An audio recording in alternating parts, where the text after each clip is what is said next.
Standing at the grave, Miles gazed at his wife's photo. Life is unpredictable, he reflected. Most of the time, we make mistakes, and the rest of the time, we try to correct them. 20 years ago, he and Nicole first met. They believed they would be together forever since they were in love. However, Miles met Vanessa just as he was ready to pop the question to Nicole. In contrast to Nicole, who was quiet, reserved, and shy, Vanessa was feisty, irascible, and disobedient. Miles' devotion drove him insane. After a week, Vanessa said, "I want to go to the end of the world with you, to the farthest edge, and be there with you, only with you," while breathing heavily on his neck. He gave up everything because he couldn't resist her, and they went. A guilty conscience tortured him at first, but suddenly everything changed. But before long, Vanessa wanted to travel to the other side of the globe, but not with him. To be honest, during their 5 years together, Vanessa really rattled his nerves. Miles was therefore just pleased when she chose to leave him for another man. Since no one was there to greet him, he chose not to return to his hometown. He felt embarrassed as well. He believed that he would disappear into thin air with shame if he met Nicole, whom he left without saying a word. Rather, Miles got right to work. He established his own small business by the time he was 30, and by the time he was 40, he was the wealthiest person in the community. But he was missing one thing: joy. He had ladies, of course, but he didn't want to commit to any of them. Until he realized one lovely day that he was comparing all women to Nicole. He was unable to comprehend why. Then he made the decision to return. In order to avoid giving himself time to change his mind, he completed everything as soon as possible. He started searching for Nicole after relocating. Although Miles recognized that she might be a respectable married woman, he was horrified to discover that she was actually dying in a hospice. "Is that you, Miles?" When he walked into her chamber, she muttered, "You came back." Miles hurried to her and gave her a hug after noticing a tear streaming down her cheek. "Everything will be all right, Nicole, my dear Nicole. Hear me. Without a doubt, we'll heal you." Miles hurried to the doctor while Nicole gave him a small smile. "You realize there's no possibility. She may have 2 months left." "This cannot be." "I don't believe you." "It's too late. No treatment can help anymore. The most you can do for her is to brighten her last days." Miles did everything he could. He took care of Nicole and hired the best caretakers for her.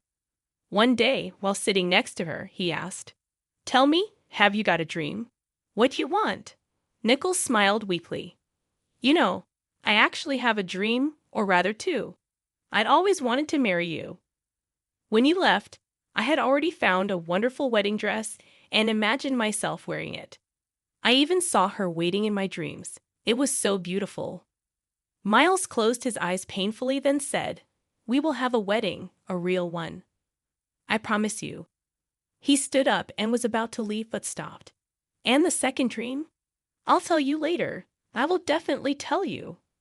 2 days later, Nicole, who could barely stand without the support of his arm, became his wife. In a wedding dress, with a beautiful hairstyle and tears in her eyes, she held on with all her might and even managed to attend the celebratory dinner. There weren't many people. Miles hadn't made friends here yet, so the guests were mainly medical staff, those with whom Nicole had been in contact in recent times. 3 days later, she got worse. The woman was taken urgently to the hospital. Miles didn't leave her side, transferring all his duties to his deputy.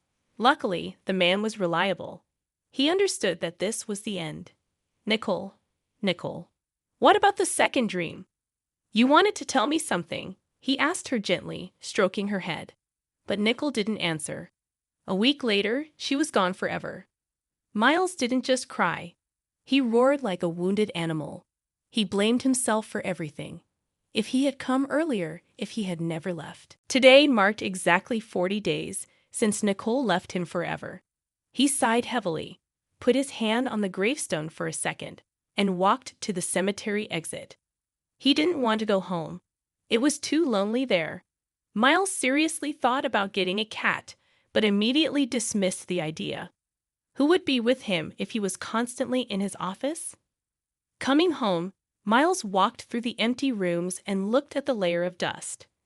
A woman used to come and clean twice a week, but she had quit a month ago. He should have found a new housekeeper a long time ago. Suddenly, the doorbell rang. Miles opened the door and saw a thin girl standing in front of him. "Hello. Excuse me, please. Your neighbors suggested that you might have a job for me." Miles looked at her with curiosity. "What kind of job are you looking for?" "Oh, it doesn't matter to me. I don't have a choice in my position. I can clean, cook, take care of the garden. I just need a job. And, if possible, with accommodation." "Well, come in. Do you have any documents?" "Yes, of course. Here are recommendations from my previous job." Miles was sifting through the papers. The girl was almost 22 years old. He looked up at her and nodded toward her small but noticeable belly. "Does the child have a father?" The girl wasn't embarrassed. "Of course, he has a father. Children are not born without a father." But he decided to wash his hands of it. "You're not from this city. Why did you come here?" "There's a reason. I wouldn't want to talk about it now. Maybe later." Miles thought for a while, then said, "Okay, I'll take you, but with a probationary period. I never hired anyone off the street before, always through an agency. But there's a first time for everything. Let's go. I'll show you the room and where everything is."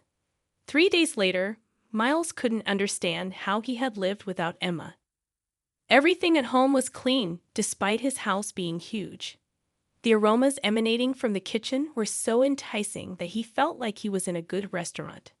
One evening, pushing away an empty plate, Miles said with a smile, "Emma, if you're going to cook so deliciously all the time, I'll get fat soon." She laughed. "No, you only eat once a day. You have coffee in the morning, and then you're gone all day." Miles, looking thoughtfully at her, suddenly asked, "Well, maybe now you'll tell me what brought you to our city, and what happened to the father of the child." Emma sighed and sat down. "Well, I'll start from the beginning. The father of the child is the nephew of the people I was working for before you. They're very decent, good people. The owner wanted his nephew to marry me, but I refused. I just burned out. Immediately, it all became disgusting, so I decided to leave. Besides, somewhere in this city my mother lives." "You don't know where your mother lives. How can that be?" "Oh, it's a very strange story. I grew up in an orphanage. My mother left me at the maternity hospital and ran away. I always thought she, well, to put it mildly, was a very good person. But about a year ago, I received a big letter from her. You see, she left me not because she didn't love me, but because she couldn't do otherwise. She was alone, without money, without support. Her fiancé left her when she was pregnant, but she didn't blame him. She said he didn't know about the pregnancy. Mom wanted to take me later but couldn't find me. All this time, she was looking for me. She found me when I was already an adult. She wrote that she would understand if I didn't want to communicate with her. But she wanted me to know that my parents were not alcoholics or drug addicts. Dad was also from this city, but he went somewhere far away. She lived here. Then the pregnancy happened. Somehow, everything went wrong for her. And now she's sick, but she says she's fighting. That she'll definitely beat the disease, and she'll wait until we meet." Emma lowered her head. I was confused and didn't know how to react to this letter. I was adopted 3 times in my life, and all 3 times I ended up back in the orphanage. The government either paid too little for me, or the foster parents had their own child. Well, it doesn't matter. I got used to the fact that no one needed me, including my mother. But she wrote so passionately. I couldn't decide on anything for a year. And now I finally decided to come here. I want to find her and talk. Miles listened and didn't understand what was bothering him. And then he realized this story was very similar to his own story with Nicole. Only Nicole didn't have children. He looked at Emma and felt a drop of sweat run down his back. "Emma, may I see this letter?" "Yes, but are you okay? You look pale." "Emma, everything's fine. Please bring me the letter." Emma left, and Miles approached the window. "No, Of course, it's all nonsense. It just can't be. But he would definitely help Emma. She had no one else to turn to. The girl returned and handed him an envelope. He unfolded several sheets and felt awful. Nickel had a special way of writing the letter H. He had never seen it from anyone else. Now he knew. He was looking at the familiar H letters and wanted to cry. "What's wrong with you?" Emma asked anxiously. Miles did not answer. He was reading what Nickel had written to her daughter, the daughter she had been forced to leave because of him. Finally, he put the sheets of paper aside. "Emma, get ready. I know where your mother is." The girl slowly stood up. "Maybe tomorrow? We should probably warn her that we're coming." "No, Emma. There's no need to warn her," Miles replied sadly. 40 minutes later, they stood at Nickel's grave. "I only now realize that you were very similar," Miles murmured. "Perhaps that's why I didn't refuse you the job, even though I didn't realize it." A tear rolled down Emma's cheek. "You couldn't wait for me." She fought with all her might, but couldn't make it. Miles didn't stop her from crying. He realized she had to endure another blow, to find out that he was the person who had betrayed her mother, the reason she had lost her childhood. He didn't know what she would say or how she would react, but he expected that the girl simply might not want to see him anymore. They returned home. Seeing Emma's condition, Miles decided to leave his revelations for later. Before going to her room, Emma looked at him closely. "Are you the man, my mother's fiancé?" He sighed heavily and nodded. Emma looked at him for a moment, then silently disappeared into her room. A couple of hours later, Miles was still awake. He was sure Emma was awake too. The man paced back and forth in his office, feeling like a father. It was strange, but he was happy that he was not alone anymore. Suddenly, Emma's door slammed shut. He went out to the hall. Emma was getting dressed, a bag next to her. "Emma, won't you even listen to me?" She looked at him anxiously. "I thought you were asleep." "Emma, why are you leaving? Will you never be able to forgive me?" The girl sat down on a pouf in the hallway and started to explain. "I don't blame you for anything. Maybe at that time, it was necessary to act exactly like that. I am not a judge to condemn your actions or my mother's. It happened the way it happened, but I can't stay." Miles didn't understand.